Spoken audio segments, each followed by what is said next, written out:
How's it going, guys? We are back in the world of the first Descendant, and today we're going to be doing one of my favorite things to do, and that is a tier list. Now, I know a lot of people love when people give opinions about characters that they like, and with the launch of the first Descendant right around the corner, I think this is the perfect time to give my thoughts and opinions on what I've experienced through the beta and all the different periods of the game. Obviously, I didn't get to play every Descendant in their full capacity, and that's completely fine because this is mainly for fun and with a little bit of knowledge, so players who are maybe coming into the first Descendant can have a better idea of some of the Descendants that's going to be good for a launch perspective. Now, I want to be very clear on this. This is a launch tier list. This is taking into account factors that matter the most, like the ability to farm, the ability to get things done quickly, all the things that come with a launch of a character, not necessarily how good the specific character is. Obviously, I know some people are still going to get upset at the way I rate this tier list, but hey, it is what it is. With that out of the way though, let's dive right on into this tier list, and this should be very fun.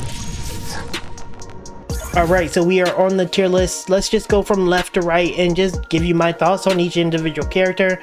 And we're going to start with Ajax. Now, I can rate him very easily. He is very clearly an A tier Descendant. Here's why. Ajax has a lot going for him. He's going to be a character that is going to be very useful for just about every single type of content in the game. Avoid intercepts. He's going to be able to protect and get firearm boost. For general exploring the world, he is fairly mobile, not the most mobile, but he's fairly mobile. He has really good burst damage. He scales with defense and HP, things that are very easy to get. He's a very easy Descendant to play, straightforward. You put some shields down when you're getting shot, you jump in and you smack people, and then you put shields for your allies to keep them safe. It's a very straightforward playstyle, and he's going to be very accessible since he is a starter that I think most players are going to pick up. Next, we have Blair, and Blair is by far the worst character in the game. I'm putting him D tier because I think he is absolutely terrible. Now, the reason for putting Blair in D tier is because I just don't think he's a good character. His kit is very strange.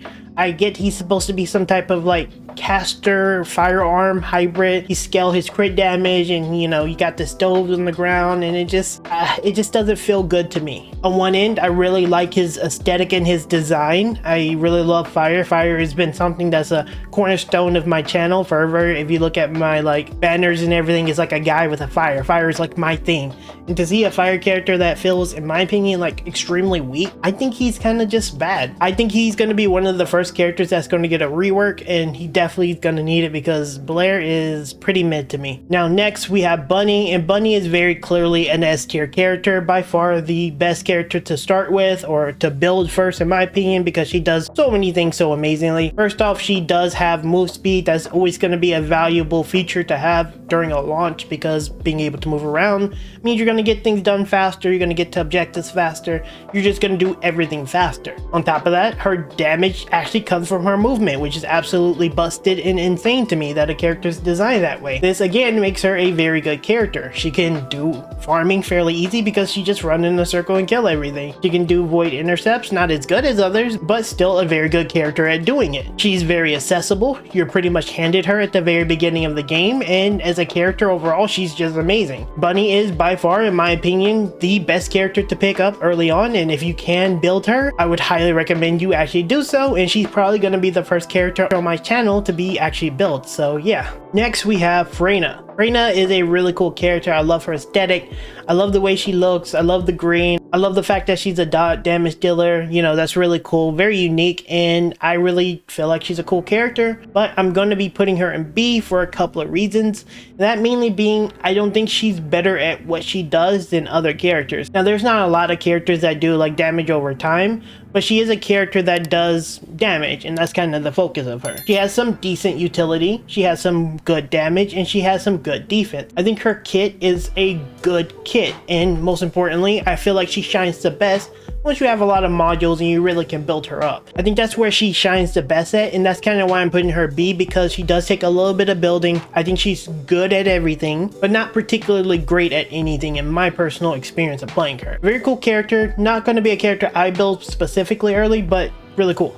Now next we have Glay. Now Glay is a very interesting one because she is really strong. She was really strong in the beta. She had a lot of people playing her, a lot of people exploiting her, but a lot of people playing her. She's really good, and I'm going to put her in A tier. And the reason why I'm putting her A tier is a very simple reason. I know some people are going to say, well, you need to build her a little bit more, very similar to Freya, but here's the thing. She is very good at void intercepts. I think she's like one of the best at doing void intercepts really early, and that's going to be very valuable when people are not as built specifically. So I mean, obviously we're going to get stronger later, but to me she's going to be a character that can come online very early compared to others, and I think that's something that's important. Next we have Jaber. Jaber is a S tier. He's a support. He's going to be useful for the team. I don't think this one takes too much of an explanation. He's going to be a usable support that gives his team buffs. This isn't to be mean or to be rude, but generally speaking, most players are going to be pretty bad at the game. It's a new game, not everyone's going to be good. Having someone like Jaber being able to just support you and still do reasonable damage, I would say a little more damage than I think he probably should, considering what his kit can offer. I think he's going to be one of the few S tiers on this list, and definitely a character that's going to do really well. Next, we're going to go with Lepic. Now, Lepic is a really cool character. He's one of my favorites. I think he's one of the more underrated characters in the game. I'm going to put him at B. Honestly, I think I want to put him at C, but I'm gonna put him at B because he's fairly easy to understand. I guess that's gonna be the thing that pushes him past the C tier. But he's fairly easy to understand. He's accessible too, so that's another thing. You can get him very easily. He's going to be one of the first characters you can pick up if you choose to pick him. But the problem with Lepic is kind of the same that you have with Glay and Fina, in my opinion, is that he's going to need a little bit of time to really shine. Obviously, he has some mana issues that you can solve with many other modules and stuff like that, but you're gonna need them. I don't think a lot of the content early is gonna be really in favor of how he plays, because I feel like he's really good at like killing mass groups of enemies, and like early on you don't see a lot of that kind of content. There's a lot of just running to point and clearing maps and clearing missions, and that's why characters like Bunny is gonna be S tier, because she can do clearing and she can absolutely get around the map really fast. So for a launch tier list, I think he's B because he's accessible and he's easy to play, but he does take some time to come online, and he's not necessarily gonna really be the fastest, so that's really important. Next we have Sharon. Now Sharon is a character I really like aesthetically. Generally she's one of my favorite playstyles to play in like MMOs and games, which is a stealth playstyle, but we're going to be putting her C for this tier list for a couple of reasons. One, her cast animations are atrocious. That is like the major thing.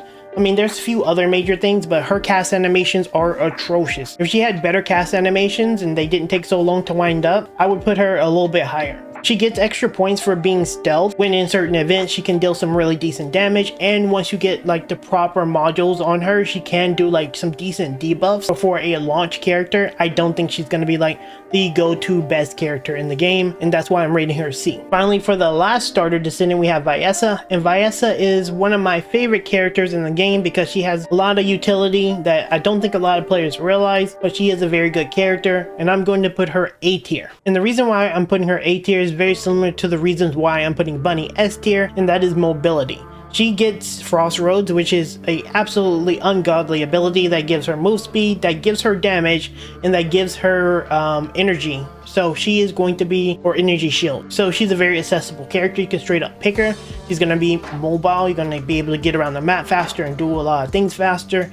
She's going to have a lot of utility because she can freeze. And for those of you who are not familiar with her, her ultimate actually debuff defense. So that is actually really good. And then she can freeze, which is going to CC, making it easier for a lot of your allies to not die. And of course, Bunny is better than her at doing kind of the same thing, except for not being a debuffer. But yeah, that's why I'm putting Vyessa in A. She's a great Descendant that I think a lot of players should have on her team and lineup. Alright, so that tier list didn't actually have Kyle or Valby on it, so let's swap to another one. Actually, probably should have started with this one, but I didn't really like the icons. They look kind of meh. Anyway, we have Kyle. Now, I want to be very clear. I didn't play Kyle as much as I would like to. I barely touched him, so I did speak to a few people, a few content creators, and just generally got a good consensus of what people thought about him. And as far as I can tell from very limited experience, I think he is currently a B tier character. Now, the reason why I'm putting him in B tier is a couple of reasons. He's nowhere near as good as Ajax at his utility. Like, I know they both have shielding. I know Kyle's kind of a shielder bruiser kind of character, and I feel like his like shielding is more for him rather than is for his team, and I kind of value team like work a little bit better, so that's why I'm putting him B. But the other thing is, the reason why he got so high is because he has a lot of mobility on his like kit. He's not as fast as someone like Bunny or Vayasa, but he does have like mobility, so he can move around the battlefield. He does good damage. He's hard to kill, so he's going to stay alive, and he's going to be easier for players who are not good at the game to play him, so that's why I'm putting him at B. Next we have Valby, and Valby is going to be another character that I didn't play as much, but once again I did play a little bit and got an opinion on her, and the consensus is pretty similar. It's going to be A. I think she has a lot of move speed, which is very powerful. She can move around the battlefield. She's a good defender because of her mobility. She has really good damage, good AoE damage. She also has like built-in mana sustain. She has a lot of good things going for her kit. She's gonna need some modules to really shine, but not as much as other characters like Glay in my opinion. So for me, I'm putting her A tier because again, I super value move speed. I super value the ability to farm, so she's gonna be a pretty good character, and that's why I'm putting her A tier. Alright, now we are on the final 3 Descendants, and obviously these guys are new. I didn't get to play them. I'm just going to use my knowledge of other games in which I've played that have some similar mechanics and just kind of talk to you about them, because obviously I don't know how they're going to perform, but we can use a little bit of context clues looking at their skills and see how good they are. Starting off with Enzo, I think he's going to be very clearly a or S tier character, probably somewhere around there. A lot of his skills in general do really well, especially providing ammo to teammates and the ability to get extra benefits from the encrypted vaults, which means he's going to get better loot than the average Descendant. I think that's going to be pretty valuable. The reason why I would weigh him towards S tier, because I think he's going to be very usable in the void intercepts. I almost always run out of ammo. Having someone give you ammo in the void intercepts is going to be insane. So he's an S tier void interceptor. That's not even question. For open world, that's up to question, but I think he's going to be anywhere between A and S tier. That's where I feel with Enzo right now. For Eugen, this is kind of the same thing. I feel like they're going to be very powerful. They're supports. I mean, it's kind of hard to not put supports in S tier because they provide something that every other character can, and that's keeping their teammates alive. Now, obviously, the thing with Eugen is he has like some really cool benefits, things that can heal and give attack, things that can cleanse and give attack, things that can heal and reduce damage. He's kind of cracked. I think he is the best character in the game, so I'm putting him S tier. I don't even need to play this character. I know this is a S tier character. He's going to keep your team alive. He's going to give them attack. He's going to cleanse debuffs and be defensive. Like, that's like a god tier kit. He's god tier. Finally, we have Isimo, and Isimo, he's a fire character. Another, I would say, kind of mid fire character. I don't know. They're not really doing the fire character justice in this game. But I'm going to put him B tier. I don't think his kit is super amazing. I think it's good. He has some mobility on his like run attack. He does boon strip, or he does like strip buffs off of enemies. So that's pretty powerful. I'm sure how powerful that's going to be for like void intercepts or for specific bosses or dungeons. It's hard to really say. But as far as I can tell, looking at his kit and what it has to offer, he's kind of like a slight demolitionist with 2 samey skills, a little bit of mobility, and the ability to strip buffs. I think that's going to be a B tier for me. And then again, he's going to be harder to build. He's not going to be as accessible. He feels like a B tier to me. And there you have it, guys. That is my tier list for the 1.0 first Descendant launch. Let me know down in the comments what you think. Do you agree? Do you disagree with my list? Think this character is better than what I gave him? Let me know down in the comments. With that said, over on my Twitch channel, we are live streaming a 24-hour countdown timer until the launch, and we're going to be playing like a maniac on launch day. So if you're interested in getting the drops, maybe come and hang out in the channel. We're doing giveaways and a lot of cool stuff. Join the Discord. We're going to do giveaways there too. And yeah, just like that, guys, thank you guys for watching, and I'll see you in the next one very soon.